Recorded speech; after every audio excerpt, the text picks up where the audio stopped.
આજે બનાવીશું વણેલા ગાંઠિયા, જેના માટે 6 ચમચી તેલ લઈશું, અડધી ચમચી ગાંઠિયાના સોડા અને સ્વાદ મુજબ મીઠું ઉમેરી મિશ્રણ તૈયાર કરીશું।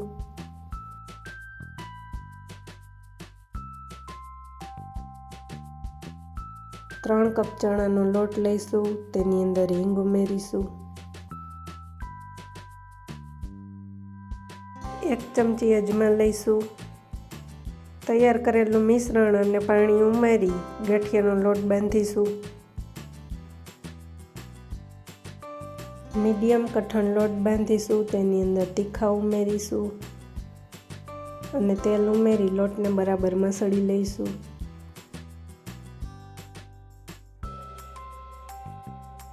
થોડો લોટ લઈ પાટલા ઉપર આ રીતે ગાંઠિયા બનાવીશું।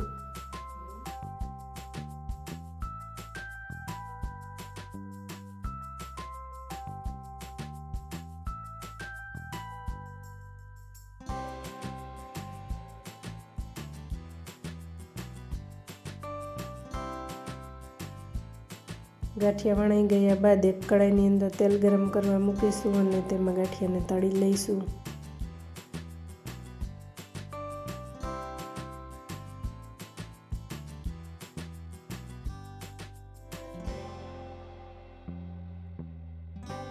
તો તૈયાર છે વણેલા ગાંઠિયા। આવા જ નવા વિડીયો જોવા માટે મારી ચેનલ સબસ્ક્રાઈબ કરો, વિડીયોને લાઈક અને શેર કરો।